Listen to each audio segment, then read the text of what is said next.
Okay, so just gave her a good wash down. Got her flipped over so I can get the bottom side checked out. No major gashes or anything, just a normal asphalt rash or gravel rash that you get from just pulling it down a small portion of a concrete landing at a lake or a pond or gravel. And you see I've got the Lowrance transducer mounted. Sorry, I'm short breath. It's hotter than Hades out here. So this is one of the things I really love about the old town is the Keel Guards they have built in from the factory. Saw the one at the very end. Gonna probably go back and put a gator patch or go with a Kydex wrap on that front piece just to give it another level of protection. But maybe a moot point since we'll be using the trailer most of the time, so it shouldn't be a big issue. But that's the bottom side. Next thing you'll see will be the top side. All right, so since we started at the front when we did the underside, we'll start at the front with the upper side. So you can see here I've got the drain plug is on the bow of the boat at the very top tip on the top side, which I'm not too cool on that, especially since I've got a Guardian Angel bow mount light, magnetic rechargeable bow light that I really love. I had on my 128T. So I'm going to probably do some research. If you guys have any suggestions on the best place to relocate this on the rear, the bottom rear of the boat, that's where I'd like to relocate it, so I can lift the front of the boat up and drain it out the back instead of having to flip it over and all that. And you're going to see why here in just a second. But see, I've got my little safety flag for hauling if I put it in the back of the truck, and also to double down as a flag on the back of the trailer if I need to. And then when I do, if I don't get a safety flag here soon, I can use that for a safety flag as well. But that's what that's for there. You see the handle up front, solid handle. Now here's something that I did, immediately. First thing I did when I got it was I went ahead and wired it up for the Lowrance Reveal Hook 5 that came with it when I bought it. So it came with a transducer and everything. So I ran the wires down the front scupper down through here, and you saw where the transducer was mounted underneath. Now I'm running them back through here, got them wire tied, so when this panel goes on, it'll drop it down. I've got it wired with a 5-amp fuse here to go to a 10 amp hour lithium ion battery that I use some of this foam, transport foam that's used in like these bins and stuff. So, and I made a tray for the battery so it keeps it up off the bottom, and it's going to keep it pretty much centered. And this adds, again, another level of buoyancy to the boat. The whole side of the boat on both sides has that same stuff going down the sides. So in sections it has that on there, and that's what kind of adds to the stability of the boat, which is one of the huge things about the old town that attracted me to it. So basically this will go in here, the cap will go over top of that, seal over, and then pretty much one-handed I can go right there. That keeps that in there. It's raised up lip enough to where the water's not going to get in it. It just kind of channels through and runs right down through there. And I've got the wires run and tied to where I can kind of tuck them through here. Now again, with the boat and the sonar came this Yak Attack sonar mount for the Lowrance, which I actually like this. I've never seen one like this before, but you push in on that, lift up, and it's got these little teeth, and I can spin it around and get whatever angle I want, and then when I put it down, it's locked in, which is really cool. So if I want to spin it out of the way, get more of a vertical, get more of a slight angle to it, I can do that. Can adjust the angle on the go as I need to. I like that. The tracks, I didn't think I was going to like them being plastic, but because they're recessed in, I think that actually helps keep it from getting like warped and stretched out. Plus they've got screws like every 3.5 inches on this thing. So I think that really adds to the sturdiness of the tracks. So I actually even thought about getting another set of these and putting them along the back side, the stern sides of the boat as well. You can see the slide tracks for the seat and the pockets. So I'm not able to put a 3600 in there, not even end to end, inside down. But what I can do is a small tackle, a little small terminal box will fit in there fine. Or what I'm thinking is use the storage that comes in the pedal drive. It has a little storage compartment. I use that for a terminal tackle box and use these just to slide my bags of soft plastics in, which would make more sense for me. I use more soft plastics than I do hard baits, plugs and stuff. But trust me, I'll have some lipless and some square bills and jerk baits and so forth with me as well. So that will definitely be in my crate behind the seat. But then I went out after a lot of research online, a lot of videos, found out about Nick Navarre kayak fishing down in Florida. And I reached out and I dropped some money because the stuff he makes and sells is quality. And I don't mind paying for quality, especially when it's a good value. And he does present a good value for what he makes. It's one of the few, I think it's the only one, I think there may be only one other on the market that has a cover piece to cover up that hole where the pedal drive goes when the pedal drive's removed. And the one that he sells floats, which is really cool. He offers it in white, which I thought would look tacky as all get out in here, or the black. The black will blend in, not a big deal. So I went with the black. It'll have a little D-ring on it so I can tether it, make sure it's protected.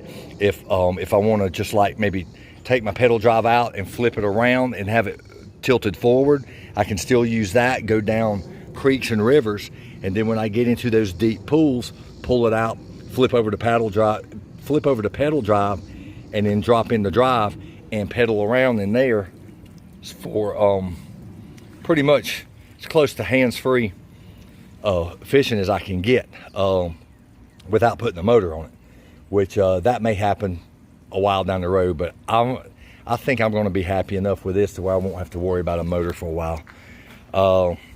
Then we've got the control here.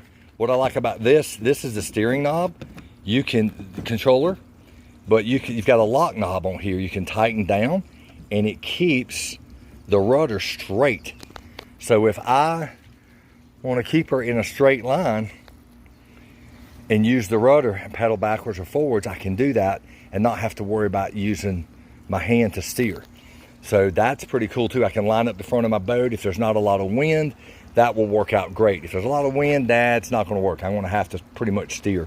But that's why I'm also investing in a shallow water anchor.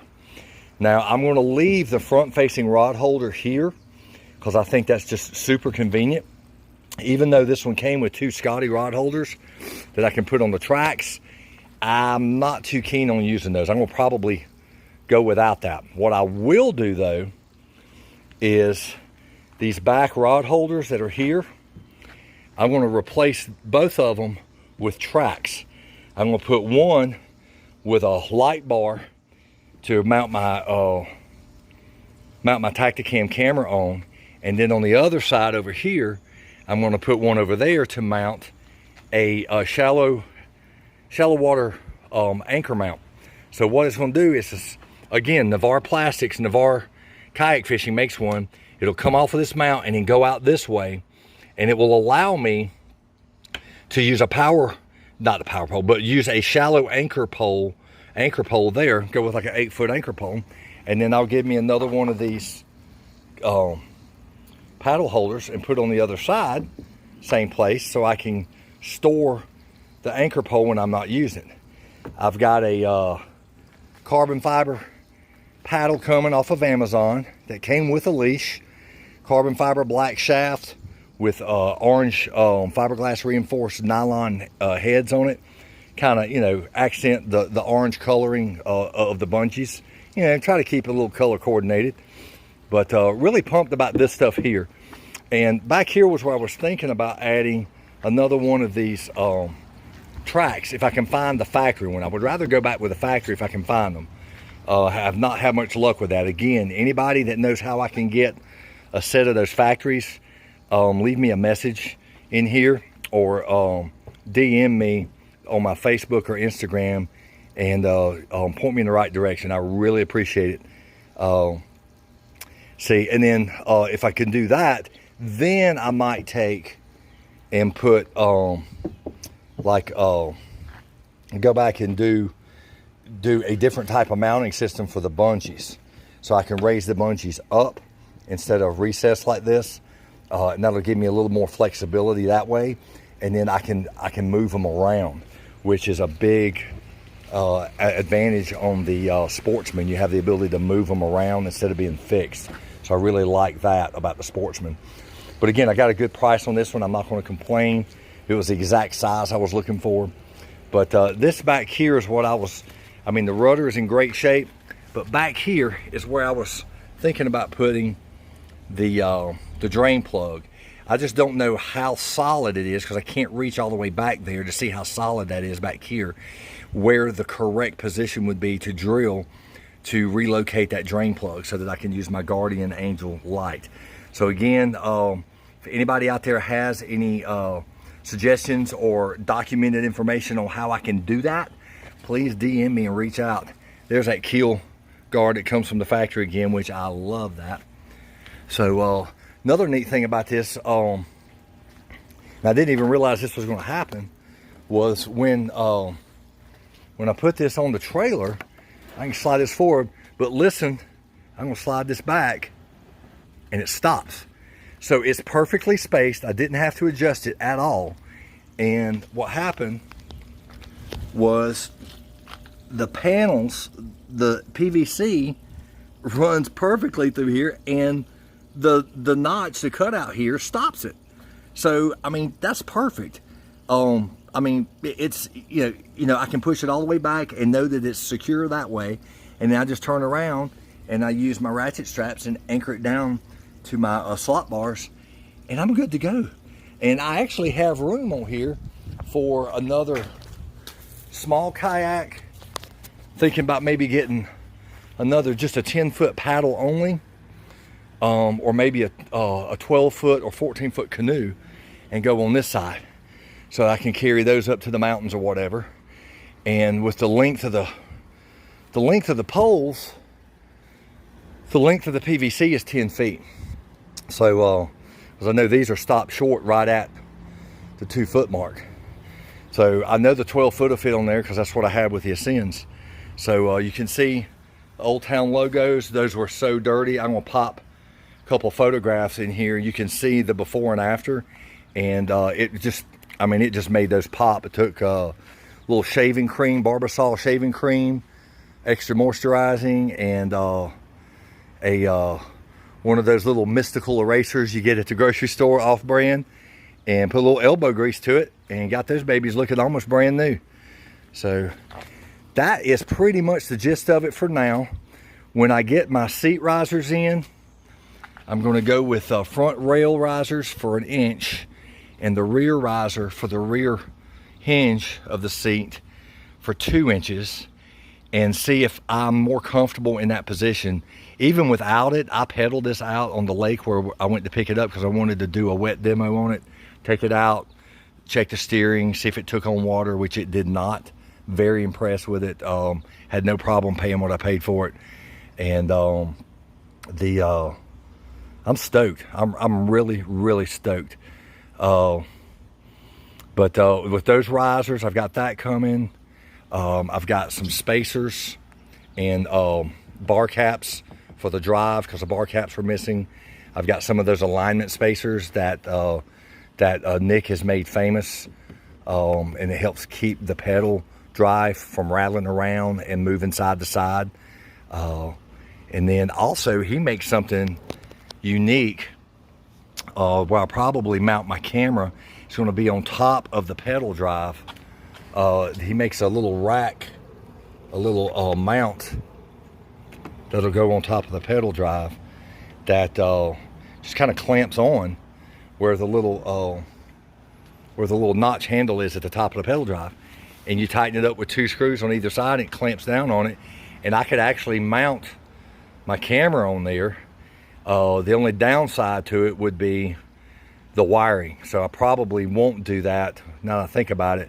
but it's got rod. I can tilt my rod up, angled up towards the center, or I can use that as a net. I can put like a little Yak Attack oar holder, the little clamp on oar holder, the little roller one, and then I can use that to secure my net, and then have my net going across the front. So that's what I'm thinking there too. I've got a short net I'll probably use for now, but not gonna do that in the long run. I'm probably gonna end up changing that over to something different, to a little longer net, something I can get a little bit more leverage on. So that is pretty much it. I can't think of anything else that I've gotten on there. But once I get everything put on, I'll do another run through. Just this is kind of the prep walkthrough, and then the finished walkthrough is forthcoming. Thank you guys and girls for tuning in. Hope you enjoy it. I'm looking forward to taking this out on the water, doing some filming, catching some fish, more importantly, and having some fun. So we got a vacation towards the end of the month. We're gonna probably take her up to the mountains, see if I can put her on the new river, and put her to the test on a river then, and do a little filming on that too. So be on the lookout for that one on YouTube as well. So, but in the meantime, have a great day. Thanks for watching, and tight lines.